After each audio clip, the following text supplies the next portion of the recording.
everyone. Welcome to the Startups panel in the Security Operation Excellence and Analytics and Orchestration session. Today we will be talking about the role of AI, machine learning, advanced analytics, and data-centric operations in terms of cybersecurity. Cyber attacks are becoming more numerous. They're more sophisticated, and they are increasingly more automated. The new reality of a workforce that is mostly remote also creates a drastically increased attack surface. These new challenges posed to security teams imply that security models based on human monitoring and reactive response is utterly obsolete. Additionally, the fact that security now extends far beyond the company's physical location and well into people's homes poses additional threats and implies a need for new security solutions for confidentiality, integrity, availability, and non-repudiation, implemented in a mostly distributed manner across the workforce. The ability of cyber criminals to automate attacks and to execute them in a massified way is far from new. What is new is even in massified and automated attacks, there's now the ability to incorporate a large degree of dynamic adaptation to each specific target. This makes defending against these new attacks very difficult and requires a set of tools that haven't been available before. At the network and systems level, there's pressing need to quickly monitor and react to a large number of novel attacks without overloading the security teams with false positives. At the same time, at the application layer, the speed and agility with which complex software solutions are developed nowadays reinforces the need for intelligent security solutions that are fully integrated into the development process. And at the same time, the new reality of massified remote working calls for the need to ensure that security endpoints that are not necessarily controlled by the company still guarantee the authentication of employees operating from those endpoints. So all of these new realities call forward for a new approach to security that incorporates elements of AI, machine learning, data automation, and data analysis that haven't been widely used before. So to talk about these matters, I have here today with me an extraordinary panel composed by Pedro Torres, co-founder and CEO of YooniK, Stephen de Vries, founder and CEO of IriusRisk, and José Velez, co-founder and CEO of Detech.ai. Pedro, I'm going to start with you. Hope you don't mind.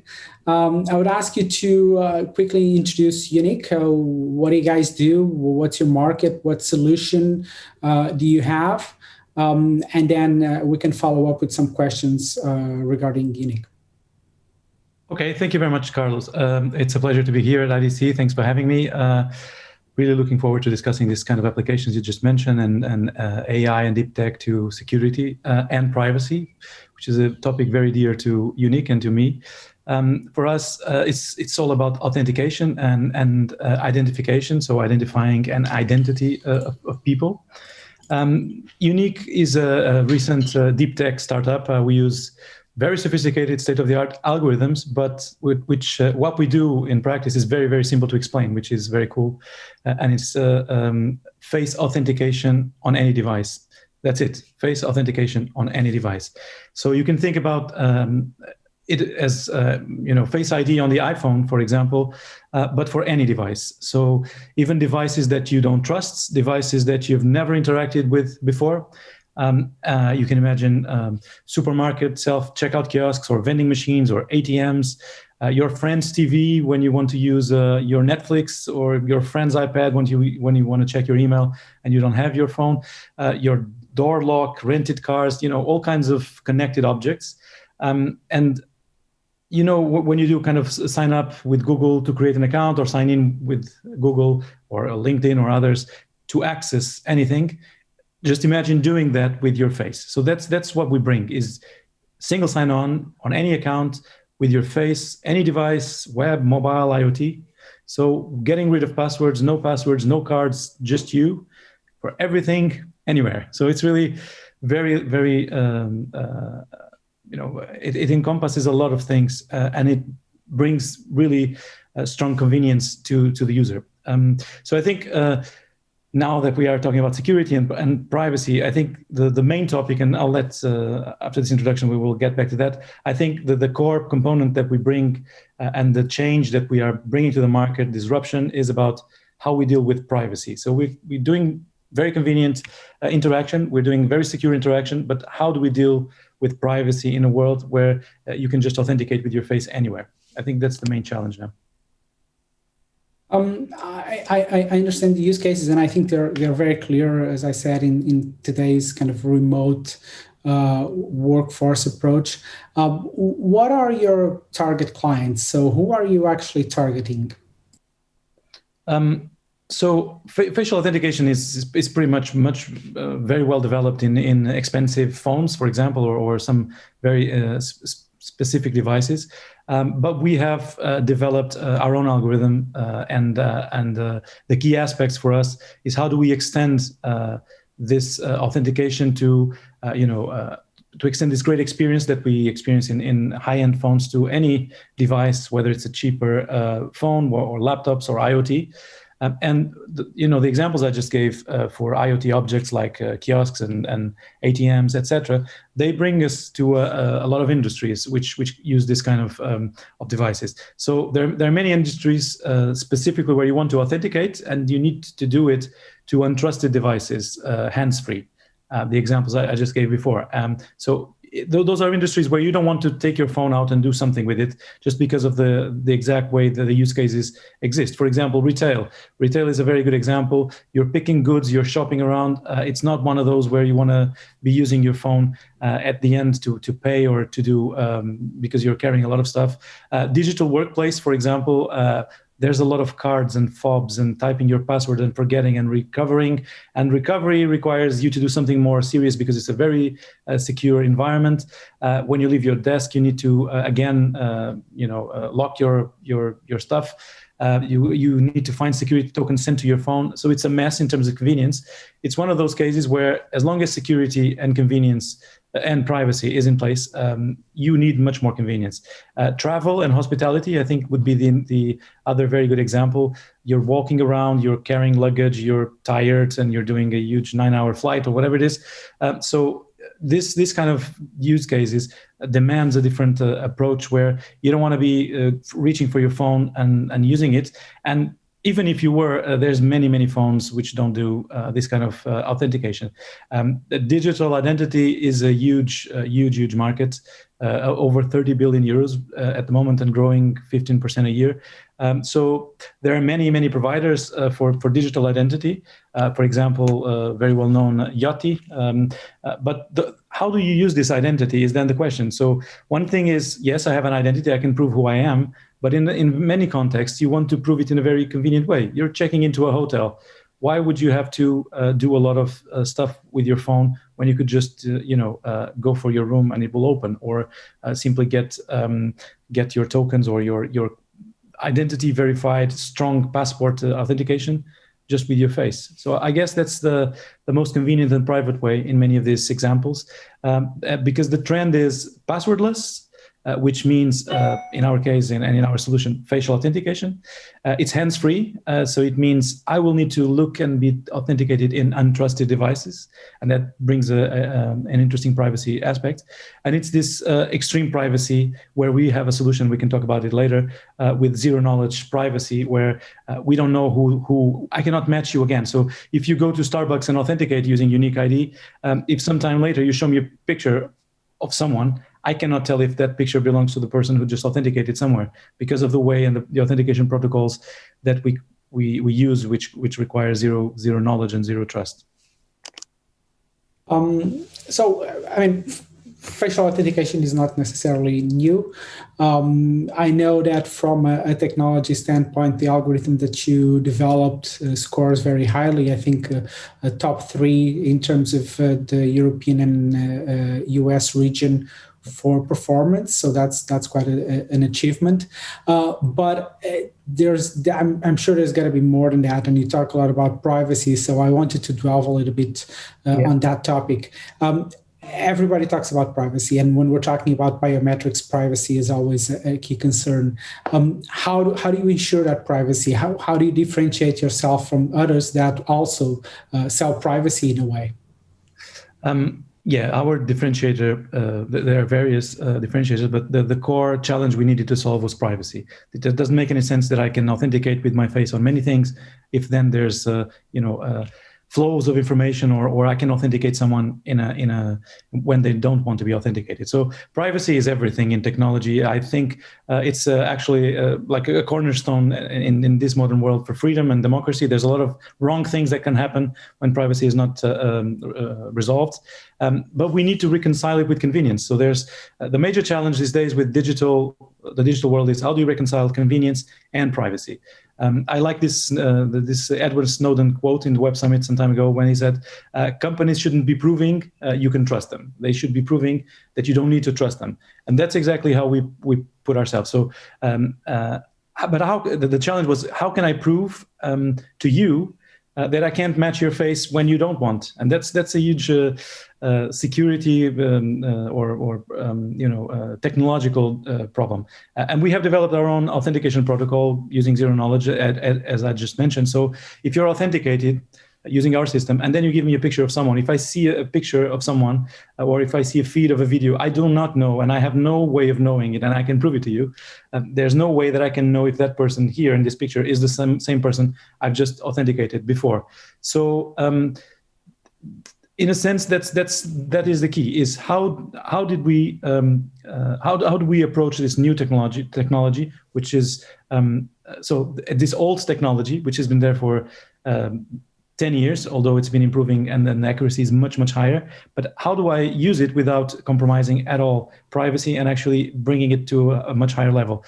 This is the kind of solution that we've brought to the world. There's no way of knowing if you're the same person who I just authenticated somewhere. So that's magic. That's really absolute magic. And this was the main thing for us to develop was, of course, just this note is important. For being able to do that, that's the reason why we had to solve and develop our own algorithm. We could use off-the-shelf algorithms, but if we use them, then we couldn't get to the intricacies of the internals of the algorithm, and then we would be not being able to do this zero-knowledge stuff. So we had to create our own, and then because we had to create our own, it had to be very good. Otherwise, we wouldn't distinguish in the market. And that's top 3 US plus EU combined by the benchmark. That was a huge, very happy that we got to that position. Yeah. Yeah, that's outstanding. Thank you, Pedro. We'll go back to YooniK later on. Stephen, tell me a little bit about IriusRisk. So, what do you guys do? What do you offer? To what market? What's your value proposition? Hi, Carlos. Good to meet you, and great to be on this panel. So, we offer a product called IriusRisk.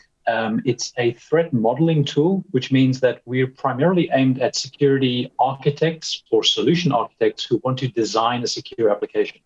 So we're really talking to engineering teams, and we're allowing them to identify security flaws in the design of the product that they intend to build before they write even a line of code. So what we gain by doing that and what they gain by using our product is that they can identify these architectural flaws much earlier on in their development process. So, before they get to the point when they're actually deploying a really complex application, they already know what are the potential security flaws, and they know what are the countermeasures that they should implement to mitigate that. So traditionally, our market is enterprises that have a high enough requirement for software security that they want to look at the design. They've gone beyond just scanning code for known security bugs, and they really want to look at how is this whole application designed? Am I taking privacy into account where I need to? Am I talking to my third parties with the security that I need to talk to them? Am I storing the data how I need to store it? So all of these architectural considerations are challenges that they grapple with. And before our solution, if they were using it without us, they're usually doing this process manually, which means they need to get their lead engineers or architects into a room together with a security analyst or security architect, and then during a few days session, they would hash out the design of a system, and the security analyst would be poking holes, finding potential security flaws in this design, and through this workshop activity, come up with a secure design for the system. What we do is we replace that security analyst with our software. What this allows our customers to do is really to scale this activity out. So previously, where they may be limited to only doing the security architecture or checking the architecture for security in their top 10 most critical applications, they can now do it for all of their applications. So it really allows the engineering teams to have a self-service approach to secure design so that they can understand what a secure design looks like, and they don't have to rely on the security team every time they want to find out that answer. They can use our software, and the security team can essentially act as in a supervisory role, and they can check that they've got a secure design, they check that they know what they're doing, but they're no longer blocking the process. This means they can deliver faster, they can build secure software faster, and they have a much more or a much higher degree of confidence that what they have built is secure, because they have a full traceability of this is the design, these are the threats we identified, these are the countermeasures which we said should be done, and these are the countermeasures which have actually been implemented and tested. So do you, in terms of the kind of agile development process where you have the phases of designing the application, implementing, testing, and so on are slightly more fluid, how do you integrate with this approach? Because in a way, IriusRisk operates at the design stage more than during the development stage. How do you deal with this kind of agility of software houses and how they develop things? Yeah, that's a great question, and one we often come across in the market. And I think there's a kind of a misconception that agile is a way to build software that doesn't have any design. What we actually see is design happens. It just happens for a much shorter amount of time, and it's a much shorter process. So we operate on the philosophy that security needs to follow development. You're not going to go into a development team and tell them how to do development. You're not going to go and redo their entire process. So the way we recommend to approach software security in general and secure design in particular is to attach to existing processes. So if there's a design process where you are doing some kind of design, even if it's 15 minutes of writing down the description of a feature you're going to build, that's design. And if you're doing that process, you should be doing secure design alongside that process. How that works with Irius is that you will essentially be able to come into the model that you have of your existing application, make any small changes that you are making in that development sprint. So you don't do a big waterfall design up front. You do small little incremental pieces of design, and you do small little incremental pieces of secure design. And you're just analyzing that new change that you've made into the system. And how do you see the adoption of that model? How, from a commercial perspective, how do you see that growing? Because it's secure design has been a buzzword for some time. It's I agree, it's absolutely key for secure development practices. But at the end of the day, as you said, because it's restrained or constrained by a human factor of having that person that will check in and all that, it's not as often as it should implement it. So how do you see that developing? Are you seeing more people adopting a secure design paradigm? Yeah, definitely. As you say, secure design and threat modeling have been around for a while. What we have seen in the last 2 years is a huge increase in the number of interest in our product and also movement in the community. This year, there was a release of a threat modeling manifesto. So this was a community-driven effort to create something similar to, inspired by the Agile manifesto, saying, these are the principles and practices that you should adopt when you are doing secure design or doing threat modeling. So that was released this year with a number of different contributors to that. I was one of those. But the fact that that exists means that there's now a momentum in the application security market behind threat modeling and secure design. One of the drivers we also see is regulation. And some interesting regulations that have come up very recently is the new PCI standard for payment card industry, which now mandates that all payment card processors have to do secure design if they are managing a certain number of payments or certain number of cards. And it's actually the first time that the PCI Council has released a guide specifically for software security. Before that, it's all about your cardholder data network and your cardholder data environment and securing the network. And now is the first time they're talking about software security specifically, as a separate area from network security. Some of the others which are interesting is there's a new standard for IEC 62443. It's a standard for industrial control manufacturers. So if you're manufacturing a device that's going to find its way in an industrial setting, you would likely need to comply with IEC 62443. And again, that standard mandates that you need to analyze your threats at design time before you start building your application. One more, which is actually quite interesting, is WP29 or UNECE. I think we can make a soup out of all of these acronyms.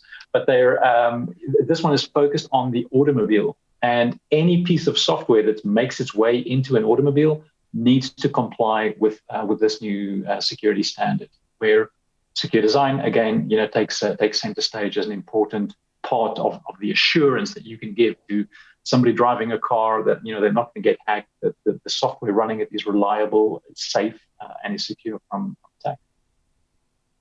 Thank you, Stephen. Let's move from the software layer to the systems layer now. José, can you tell us a little bit about Detech.ai and what do you guys do, what's your offer, and how do you differentiate yourselves from potential competitors? Of course. First of all, thank you very much, Carlos and IDC, for inviting me to participate in this panel. So at Detech.ai, we provide an AI-powered monitoring platform to assure the reliability of your applications and the infrastructure that supports it. The approach that we take is completely different from the other monitoring platforms that are out there in the market, because we leverage state-of-the-art unsupervised machine learning and AI to learn the normal behavior of applications to be able to autonomously detect issues.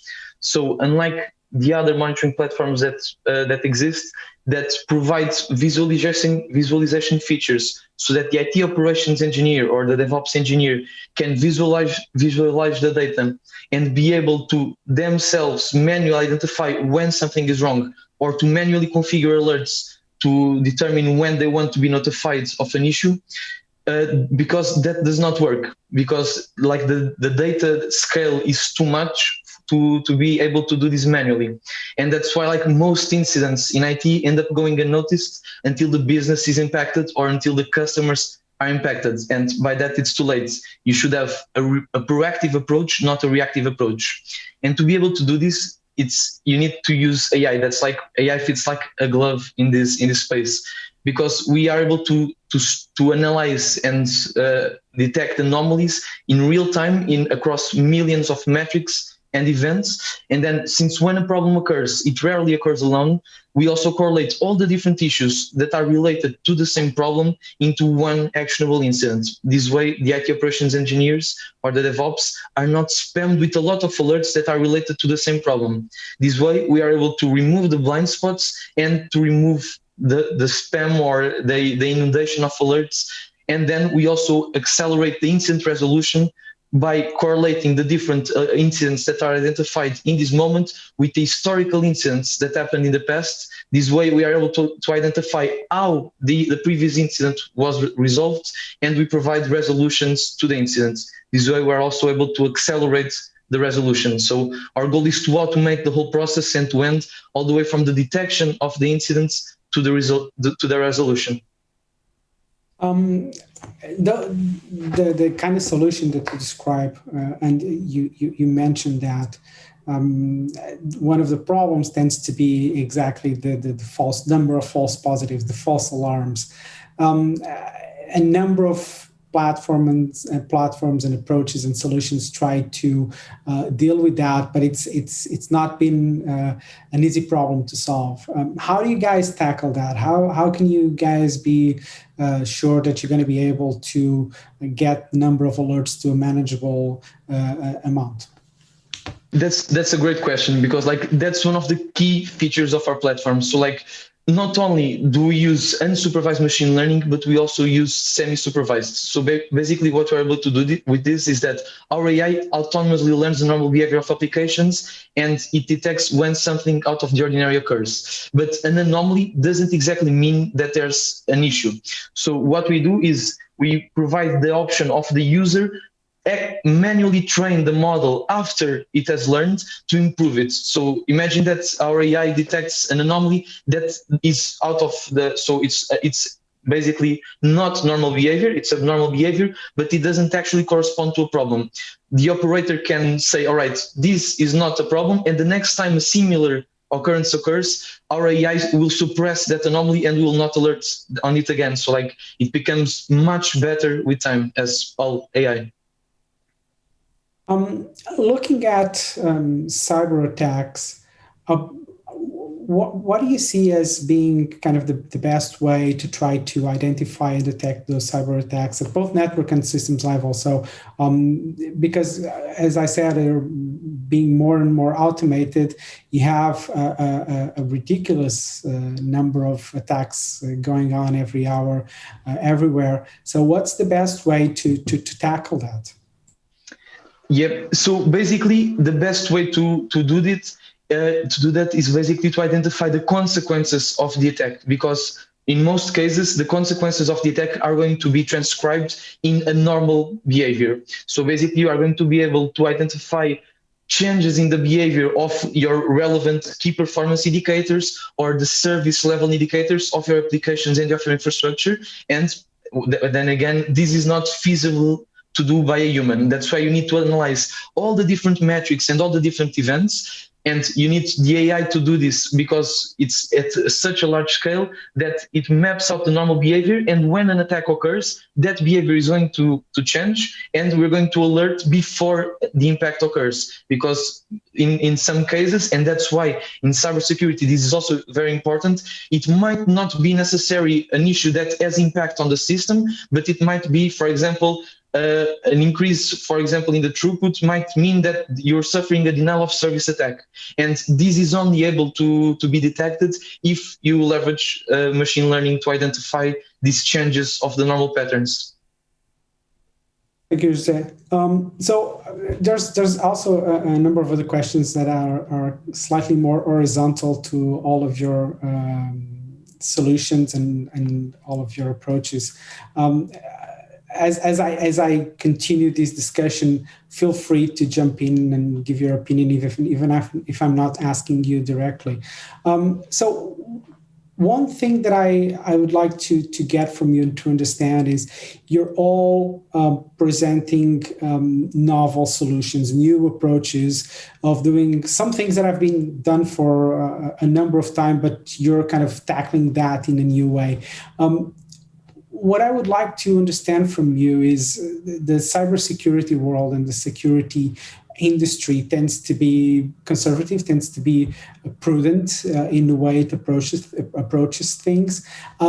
What are the main challenges that you face in trying to sell these novel approaches and these different ways of doing it? I would probably start with Stephen, but then we can go for everyone.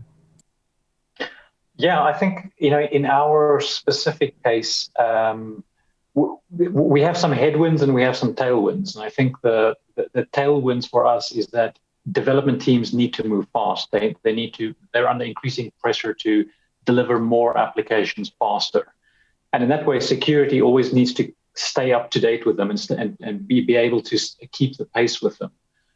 So in that way, that's a tailwind for us, because any kind of solution that enables teams to move faster, to deploy faster with the same level of security is going to be welcomed by those teams.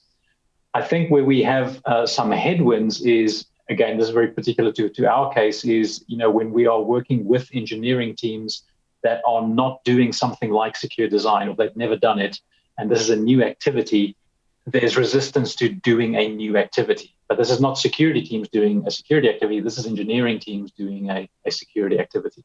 So in some cases, we have, some resistance there where, it's maybe something they weren't doing previously, and it's difficult for them to see the value in the, until they do it, until they spend some time doing it.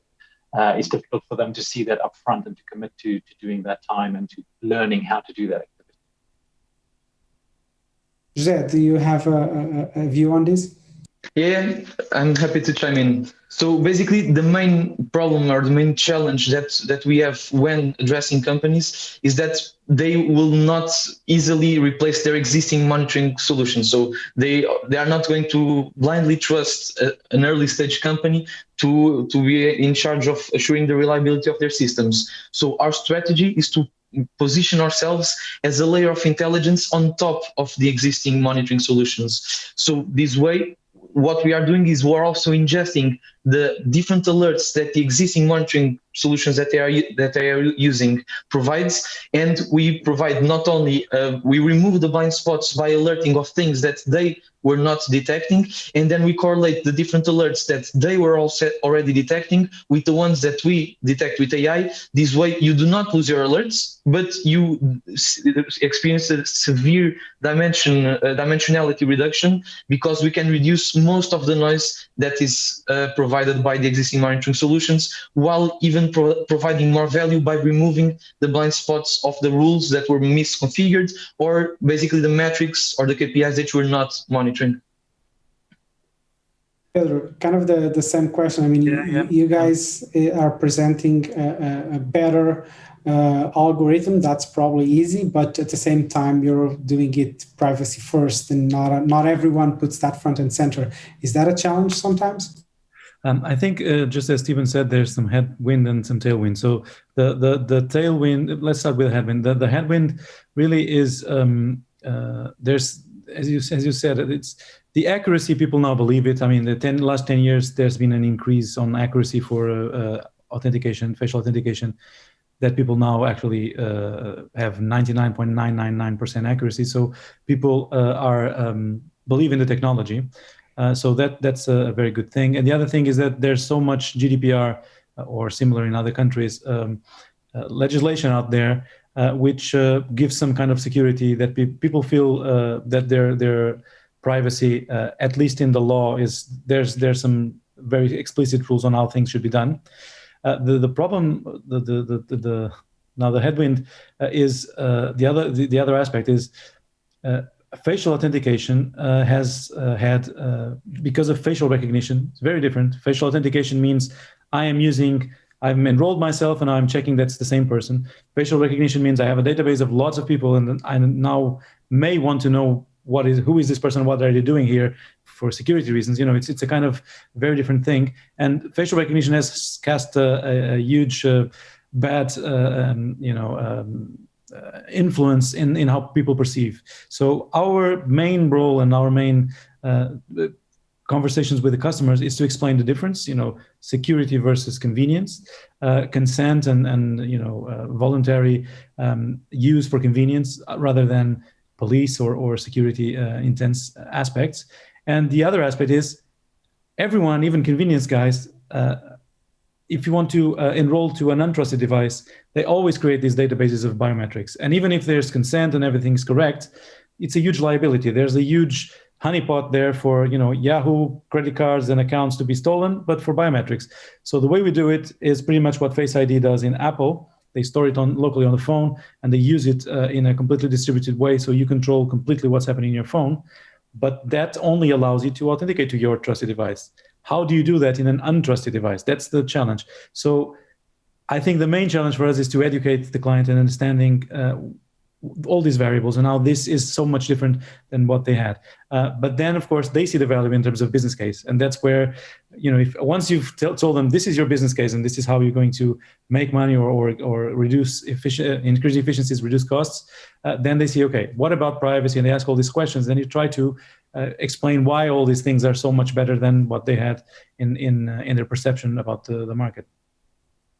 I think that, and I'm going to touch something that Stephen mentioned before, but also comes from what you were describing.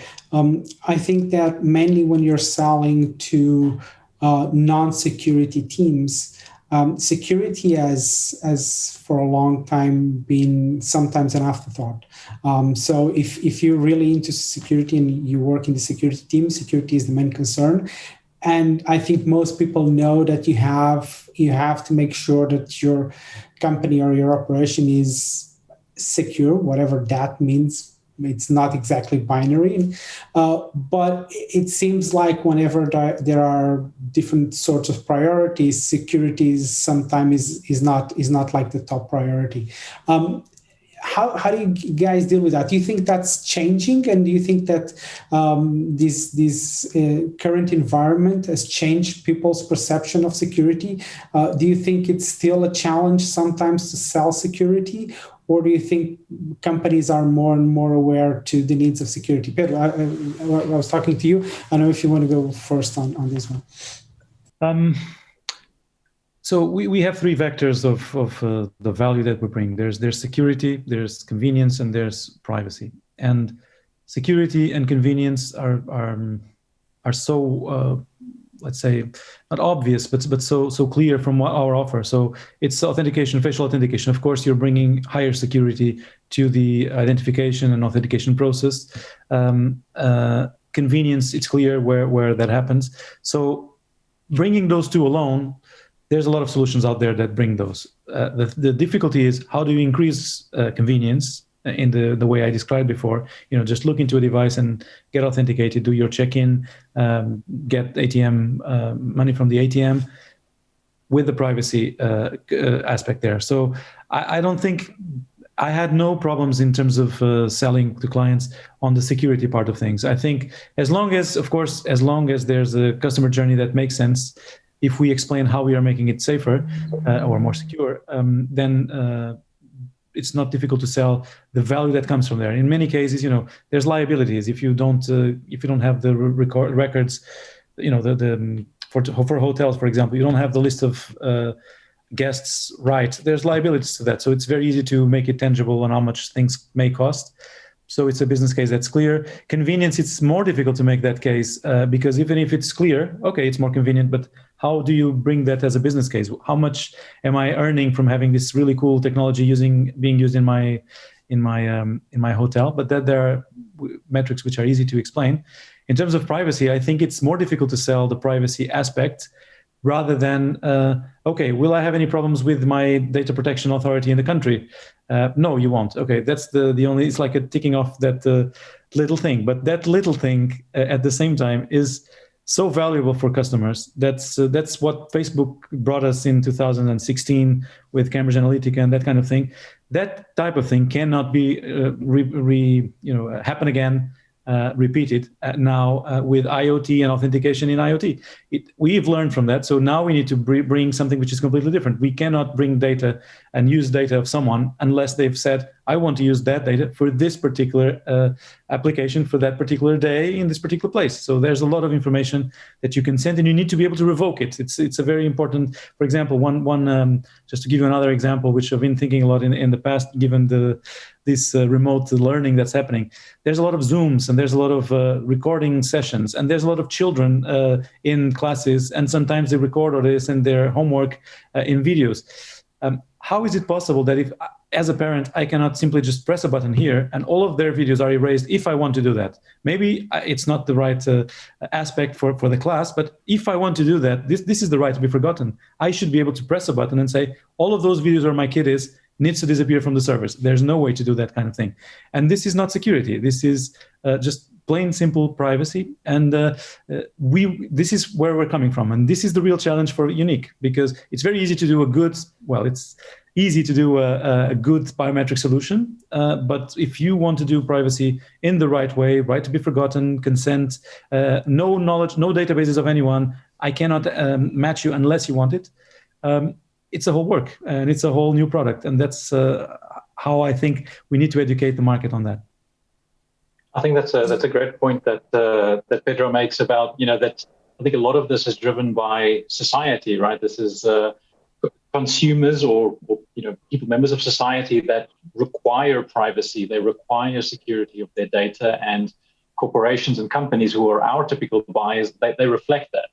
They are serving these same consumers and the same society. So, we're also seeing an uptake in, let's just say, the conscientiousness of companies in taking privacy seriously, in taking the security of their users and of their customers more seriously.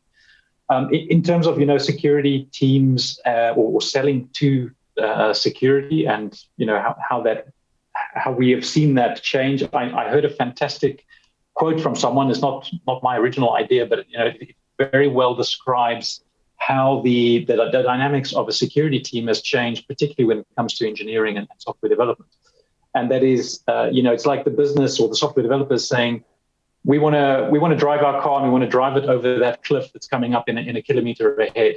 And traditionally, the security team has been the security team of no, saying, no, don't do it. You can't do it. Don't drive to the cliff. You're going to die. It's terrible. But the new security team needs to say, you can drive to the cliff. Here's a parachute, attach it to the car and go for it. Or here's a set of wings, put it on your car and you can fly off the cliff, right? So there's a shift in the way security or I think has to cooperate with the business, which is be the team of yes, right? Yes, but do this. Yes, but do that. But yes, go and do it, because we can't be blocking the business. And also, following on what Pedro said, that a lot of this I think comes down to making business decisions, and security decisions are business decisions in the end. So primarily, it's a business decision. I'm expending X amount of euros in the security solution, and it's going to prevent Y number of euros being lost through attack. Therefore, that ROI makes sense, and therefore I'm going to spend it. But if X is not bigger than Y, and I'm not going to lose that much, then it doesn't make any business sense to spend that. So I definitely think that security still needs to be driven by business decisions. That I like that kind of a enabler versus blocker analogy. I think that's really key. And I've worked in security for a number of years ago, and security was mostly seen as a blocker. But I agree that it has to be seen more as an enabler. José, I don't know if you share the same kind of experiences when trying to sell security to non-security related teams, or if you have a different experience. Yeah, so as I mentioned earlier, our target is more like IT operations, DevOps, and SRE teams, not exactly the security teams, even though our technology has amazing applications in that area, being like a small startup with few resources or scarce resources. We're focusing on one area, but it might be an amazing use case for us to move into the future. But regarding the privacy concerns and the different kind of compliances that we have to address, basically, there are a few customer segments that have higher concerns than others, like fintech, healthcare. But basically, what we do to address that is basically we encrypt all of the data that we stream from our clients, and we're all actively working on anonymizing all the confidential data. Although, since we're only fetching data that is operational, we really don't have either confidential or GDPR protected data. So it hasn't been that much of a concern early on, but especially when we move into the United States market, we're going to have a lot of compliances when selling that we need to address when selling to larger enterprises. So we're actively working on that. And we're kind of probably running short on time, but there's a couple of things more that I would love to discuss with you. One is, we're talking here about solutions that in one way or another all are very data-centric, very data-driven, that have some sort of intelligence to them, some smartness in how they do things. How do you see the development of, this AI has been here for a long time now, but there's been a resurgence with deep tech kind of AI lately. How do you see AI, machine learning, data-driven solutions in terms of impact in the security world? Do you think it's something that it's only gonna be more impactful, or is it just a fad and people will go back to more traditional approaches? José, I don't know if you want to start on this one. Yeah, sure. So I really believe that as time goes and as the companies are experiencing a really big digital transformation, more data is going to be available and more labeled data is also going to be available. So I think that not only due to the research that is being made, but also to the abundance of data that we're experiencing right now on most companies, we're going to experience a really big transformation in the AI market. So AI is going to get more accurate, it's going to get more precise, and we're going to get a lot more answers out of it. Because like in most cases, what happens or what's the biggest challenge and difficulty that most AI companies experience is that they don't have enough data. So I think that basically this big transformation that most companies are undergoing is going to really have a great impact, and AI is going to be able to deliver a lot more value over time. Pedro, I'm going to ask you to be concise. We're running out of time, but we'd love to get your insights into this. I think I will repeat, I will use the word privacy once again, because I think it's always related to this. So the way the world has evolved with Google and all these big data-intensive corporations that have your data, it's the wrong privacy model. And AI is being blocked from evolving much more because this data is concentrated on those guys. So of course they will be very rich and they will be able to hire a lot of people and put the best engineers to the challenge, and that's good. But it's not good that they are having exclusivity on that. So I'm the owner of my data. I should be able to kind of unblock that data and anonymize it in a way that I feel confident with the privacy, and then anyone should be learning on that data. So it's not just the rich, very resourceful companies that should be learning on your data. So my Gmail data and all the information that's used to do good advertisements and checking all kinds of security stuff should be kind of usable by many, many, many more people. So solving this privacy issue is always also the way forward to improve AI. So it's all about privacy for me. I can see that. Thank you. Stephen? Thank you. Yeah, I think that, particularly in the software space, companies now have more and more data. If you're building 5 applications, you've got 5 repositories, you've got 5 sets of Jira projects, there's some data to work on. But what happens when you have 5,000 applications that you're working on? You've got a developer team of 15,000 developers. That's a huge amount of data to learn from, to find out what are we doing wrong, what are we doing right, what are we doing slow, what are we doing fast. And I think that's an exciting area where AI can play a big role. The other is in natural language processing. That's the one that really gets me excited. Is when you look at things like GPT-3, that's massively more impressive than what we had a few years ago in terms of natural language processing. And since most of what we're doing when we're interacting nowadays, that we're all at home, is we're interacting with natural language, on the internet, in documents, in Slack, and so on. And I think that is that presents an opportunity for a huge amount of influence in how people can build things more securely when you could have an AI recommending to you how to do something securely. I would love to dig a lot deeper into all of these topics. I think this is the kind of conversation that we could spend the whole day kind of going around with. Unfortunately, we're running out of time. I'd like to thank you for your availability, for spending these 45 minutes here with me. Thank you very much, Stephen. Thank you, Pedro. Thank you, José. I think we've reached the end of our panel. Thank you very much. Thank you, Carlos. Thank you very much.